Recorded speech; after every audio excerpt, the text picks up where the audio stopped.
ಪ್ರತೀಕದ ಅನೇಕ ಕಾರ್ಯಕ್ರಮಗಳನ್ನ ರಾಜ್ಯದ ಬೇರೆ ಬೇರೆ ಕಡೆ ನೀಡ್ತಾ ಇದ್ದಾರೆ. ಖುಷಿಯ ಸಂಗತಿ ಏನಂದ್ರೆ ಮೊನ್ನೆ ನಡೆದಂತಹ ರಾಜ್ಯ ಮಟ್ಟದ ಬಾಲ ವಿಜ್ಞಾನ ಮೇಳದಲ್ಲಿ ಈಕೆ ಮೊದಲ ಸ್ಥಾನವನ್ನು ಪಡೆದು ನಮ್ಮ ಕೊಡಗಿಗೆ ಈಗ ಆಯ್ದುಕೊಂಡಿರುವಂತಹ ವಿಚಾರ ಕಾವೇರಿ ಹೊಳೆಯ ಸಂರಕ್ಷಣೆ. ಮೊನ್ನೆ ಏನು ಸರ್ಕಾರ ಕಾವೇರಿ ಆರತಿ ಮಾಡಬೇಕು, ಕಾವೇರಿ ಸ್ವಚ್ಛತೆಗೆ ಪ್ರಾಮುಖ್ಯತೆ ಕೊಡಬೇಕು ಅಂತ ಹೇಳಿದ್ದು, ಅದೇ ವಿಚಾರವನ್ನ ಸುಮಾರು 3 ತಿಂಗಳ ಹಿಂದೆ ಈಕೆ ತನ್ನ ಪ್ರಬಂಧದಲ್ಲಿ ಮಂಡಿಸಿ ರಾಜ್ಯದ ಗಮನವನ್ನು ಸೆಳೆದಿದ್ದು ಅಂತ ಕೂಡ ಹೇಳಲಿಕ್ಕೆ ಇಷ್ಟಪಡ್ತಾನೆ. ಈಕೆ ಭವಿಷ್ಯ ಉಜ್ವಲ ಆಗಲಿ ಅಂತ ಹೇಳ್ತಾ ಇವತ್ತು 7 ನಿಮಿಷಗಳ ಕಾಲ ಸೈನಿಕರು ಮತ್ತು ಭಾರತೀಯ ಸೇನೆ ಬಗ್ಗೆ ತನ್ನ ಅನಿಸಿಕೆಯನ್ನು ಹಂಚಿಕೊಳ್ಳಿಕ್ಕಿದ್ದಾಳೆ.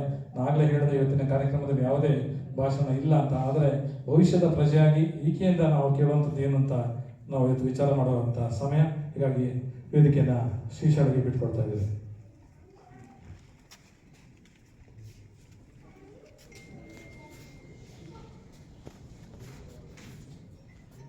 ಎಲ್ಲರಿಗೂ ಕಾರ್ಗಿಲ್ ವಿಜಯ ದಿವಸದ ಹಾರ್ದಿಕ ಶುಭಾಶಯಗಳು. ಹಾಗೆ ನನ್ನನ್ನು ಈ ಕಾರ್ಯಕ್ರಮಕ್ಕೆ ಆಹ್ವಾನಿಸಿದಂತಹ ರೋಟರಿ ಮಿಸ್ಟೀರಿಯಸ್ ಮಡಿಕೇರಿ ಇದರ ಎಲ್ಲ ಪದಾಧಿಕಾರಿಗಳಿಗೂ ನನ್ನ ತುಂಬ ಹೃದಯದ ಧನ್ಯವಾದಗಳು. ಸ್ನೇಹಿತರೆ, 25 ವರ್ಷಗಳು ಕಳೆದು ಹೋಗಿವೆ ನಿಜ, ಆದ್ರೆ ಮನೋಜ್ ಕುಮಾರ್ ಪಾಂಡೆನ ನೆನೆದರೆ ಇವತ್ತಿಗೂ ಕಣ್ಣುಗಳು ಒತ್ತೆಯಾಗುತ್ತದೆ, ಗಂಟಲು ಗದ್ಗದ್ಗೀತವಾಗುತ್ತದೆ.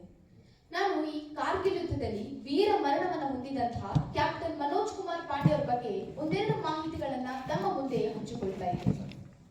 ಆತನು ಸಾವಿನ ಜೊತೆಗೆ ಆಟವಾಡಿದ ವೀರ ಸೈನಿಕ. ಆತ ಭಾರತ ಮಾತೆಯ ಪರಮ ಪವಿತ್ರ ಪಾದ ಕಮಲಗಳಿಗೆ ರಕ್ತದ ತರ್ಪಣ ಮಾಡಲೆಂದೇ ಜನಿಸಿ ಬಂದ ಯೋಧ. ಅವನೇ ಕ್ಯಾಪ್ಟನ್ ಮನೋಜ್ ಕುಮಾರ್ ಪಾಂಡೆ. 22 ವರ್ಷದ ಅಪ್ರತಿಮ ಪರಾಕ್ರಮಿ, ಅಪ್ರತಿಮ ವೀರ.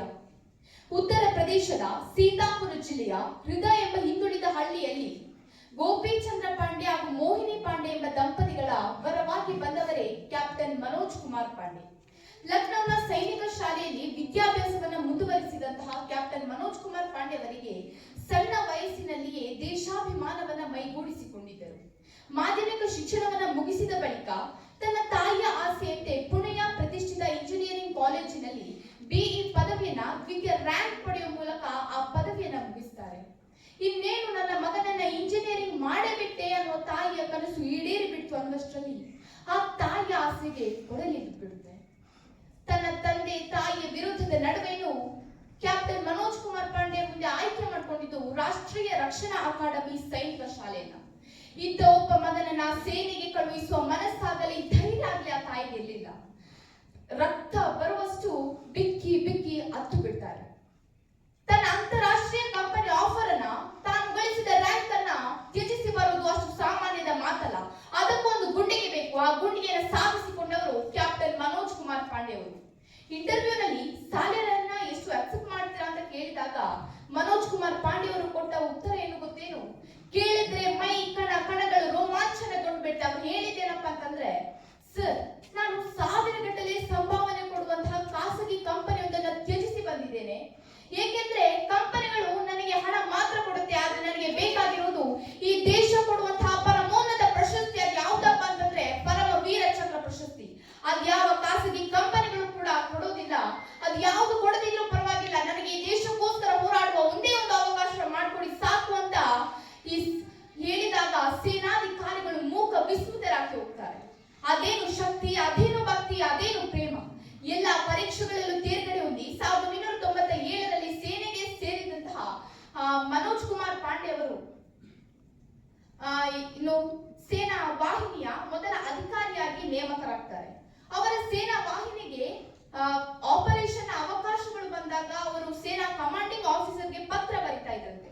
ಏನು ಬರಿತಾ ಇದ್ರು ಅಂತಂದ್ರೆ, ಉತ್ತರದ ಗ್ಲೇಷಿಯರ್ ಪ್ರದೇಶದಲ್ಲಿ ಆಪರೇಷನ್ ಅವಕಾಶಗಳೇನಾದ್ರೂ ಸಿಕ್ಕರೆ ಬಾಣ ಚೌಕೊಡಿ, ಮಧ್ಯ ಗ್ಲೇಷಿಯರ್ ಪ್ರದೇಶದಲ್ಲಿ ಆಪರೇಷನ್ ಅವಕಾಶಗಳೇನಾದ್ರೂ ಸಿಕ್ಕರೆ ಪಹಲ್ವಾನ್ ಚೌಕೊಡಿ ಅಂತ ಸೇನಾ ಕಮಾಂಡಿಂಗ್ ಆಫೀಸರ್ಗೆ ಪತ್ರ ಬರಿತಾ ಇದ್ರಂತೆ.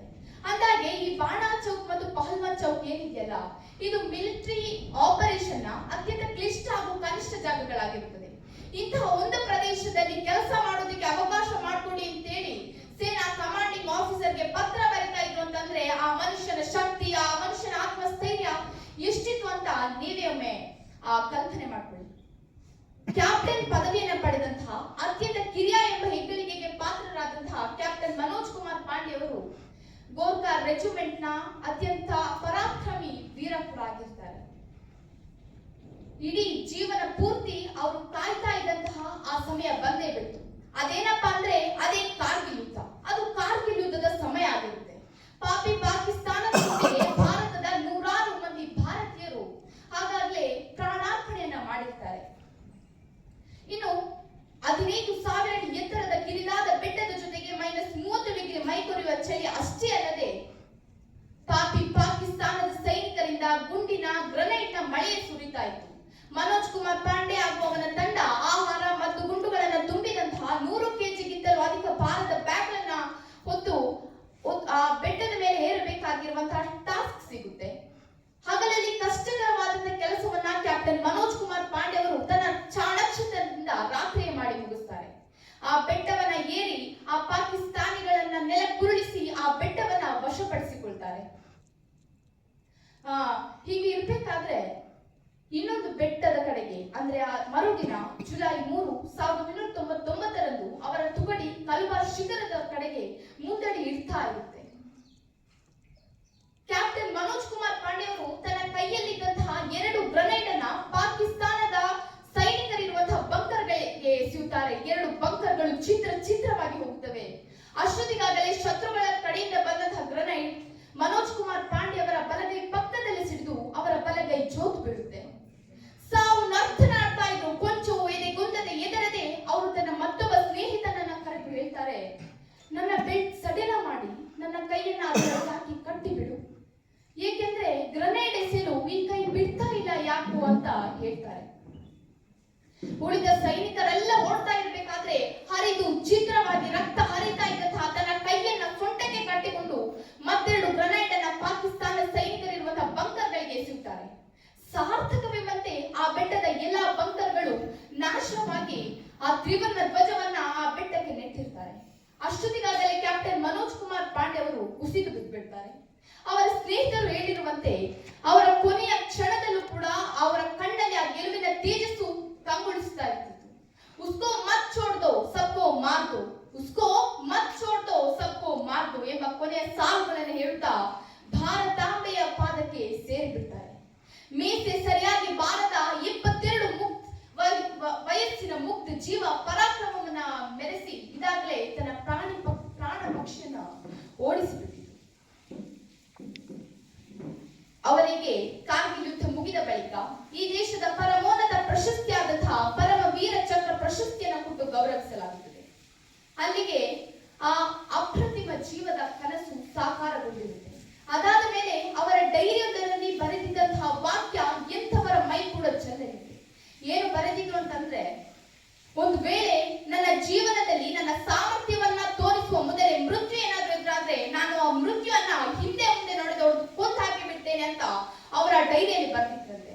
ಇದು ಆ ಮನುಷ್ಯನ ಶಕ್ತಿ, ಆ ಮನುಷ್ಯನ ಆತ್ಮಸ್ಥೈರ್ಯ, ಆ ಮನುಷ್ಯನಿಗೆ ಈ ದೇಶದ ಮೇಲಿರುವಂತಹ ಅಪಾರವಾದ ಪ್ರೀತಿ ಮತ್ತು ಭಕ್ತಿಯನ್ನ ತೋರಿಸುತ್ತದೆ. ಸ್ನೇಹಿತರೆ, ಇವತ್ತು ನಮ್ಮ ದೇಶದ ತರುಣರ ವಿಪರ್ಯಾಸ ಏನು ಗೊತ್ತೇನು? ಸೋಷಿಯಲ್ ಮೀಡಿಯಾದ ದೇಶ ಪ್ರೇಮ. ಯಾವತ್ತೋ ಒಂದು ದಿನ ಭಾರತೀಯ ಸೈನಿಕರು ಪ್ರಾಣ ತ್ಯಾಗವನ್ನ ಮಾಡಿದ್ದಾರೆ ಅಂತಂದ್ರೆ ರೊಚ್ಚಿಗೆದ್ದು ಸೋಷಿಯಲ್ ಮೀಡಿಯಾ ಪ್ಲಾಟ್ಫಾರ್ಮ್ಸ್ ಗಳೆಲ್ಲ ಸ್ಟೇಟಸ್ ಗಳಲ್ಲಿ ಆ ಸೈನಿಕರ ಫೋಟೋಗಳನ್ನ ಹಾಕ್ತಾ ಮೇರಾ ಭಾರತ್ ಮಹಾನ್ ಅಂತ ಹೇಳ್ತಾರೆ.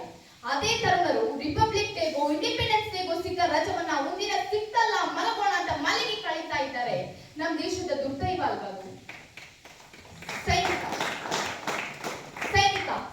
ಅಂತ ಉಚ್ಚರಿಸಬೇಕಾದ್ರೆ ಮನಸ್ಸಲ್ಲಿ ಏನೊಂದು ಆಸಕ್ತಿ, ಉತ್ಸಾಹ ಮತ್ತು ಗೌರವ. ಏಕೆಂದ್ರೆ ದೇಶಕ್ಕೋಸ್ಕರ ಏನಾದ್ರೂ ಮಾಡ್ಬೇಕು ಅಂತ ಒಬ್ಬ ನಿರ್ಧಾರದಿಂದ ನಿಲ್ಲುತ್ತಾನೆ ಅಂದ್ರೆ ಅದು ಸೈನಿಕ. ಉಗ್ರರ ವಿರುದ್ಧ ಎದೆಯೊಟ್ಟಿ ನಿಲ್ಲುತ್ತಾನೆ ಅಂದ್ರೆ ಅದು ಸೈನಿಕ. ತನ್ನ ಸ್ವಂತ ಮನೆ ತೆರೆಯನ್ನು ಗಡಿಯನ್ನೇ ತನ್ನ ಮನೆಯನ್ನಾಗಿಸಿಕೊಂಡು, ತನ್ನ ಸ್ವಂತ ತಾಯಿ ತೆರೆಯನ್ನು ಭಾರತಾಂಬೆಯನ್ನೇ ತನ್ನ ತಾಯಿಯನ್ನಾಗಿಸಿಕೊಂಡು ವಿರೋಧಿಗಳಿಂದ ನಮ್ಮ ದೇಶವನ್ನು ರಕ್ಷಿಸ್ತಾನೆ ಅಂದ್ರೆ ಅದು ನನ್ನ ಸೈನಿಕರು.